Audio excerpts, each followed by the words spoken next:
Forget the tropics or even the Arctic as the newest destination for seawater exploration. The city of Des Moines is now proclaimed as the Sixgill shark capital of the world. A huge event to celebrate this distinction is happening in 1 week. Joining us now are Russ Higley, the director of the Highline Mass Center, and Madeline Stepp, a volunteer, intern, and student working on the Sixgill shark campaign. Welcome to both of you. Thank you for having us. Thank you. This is so exciting.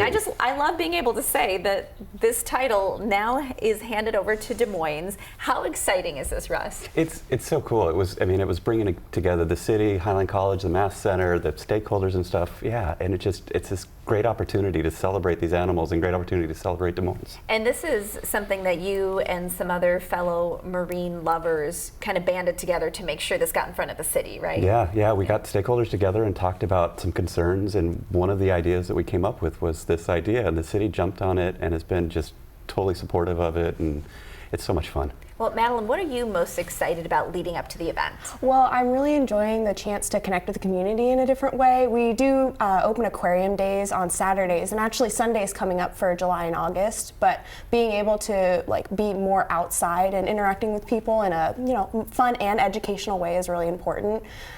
It's really cool to bring attention to these sharks as well. They're pretty unique, and it's nice that we have this cool animal that exists in the Puget Sound. And I'm really excited about the fact that we're going to be doing some really interesting promotional material coming up. So all of our social media accounts are going to have some really fun promotional material coming out the next week. So be on the lookout for more Shark in the Park excitement. Yes. I just like saying that. It's fun.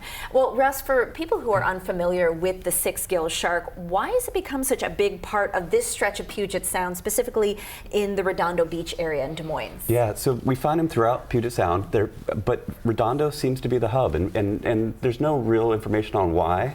But we're seeing young ones here. We feel it's a nursery ground for them, and so they're usually submarine depths, and they come up to scuba diver depths at this time of year. And so there's been reports of one seen just here in the last week or so. That's so exciting. This is the season to go see them as a scuba diver. All right. Maybe they know the excitement's building too. You can sense it. I think so. Madeline, what should people expect if they do go to Shark in the Park, which is on July 6th, by the way? Well, there'll be lots of educational opportunities. We'll have SR3, local organization that we work with there, as well as our marine mammal stewards. We'll also have one of our dive shops there as well to give some information about scuba diving in the area.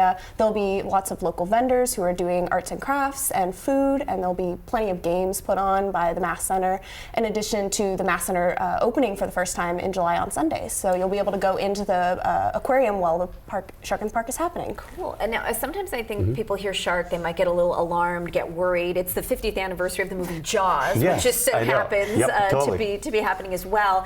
And it is National Shark Week by Discovery Channel coming up next week as well. All ties in. But is there any danger if people are kind of wading around in the water and they do see one of these little shark pups?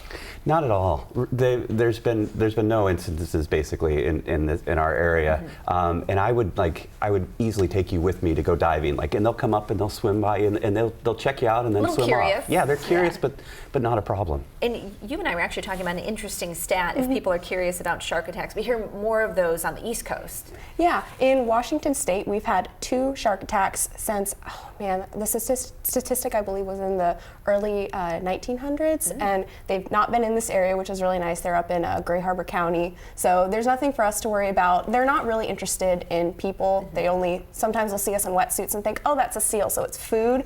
But once they come up, they're like, oh, you're not actually food, and they'll leave us alone, which is really nice. Okay, well, already learning a lot, but you can learn so much more if you go to Shark in the Park. Text the word shark to 206-448-4545, and we'll send you a link with more information. Russ and Madeline, thank you so much for being here. Of course. Thanks for having us. Thank you.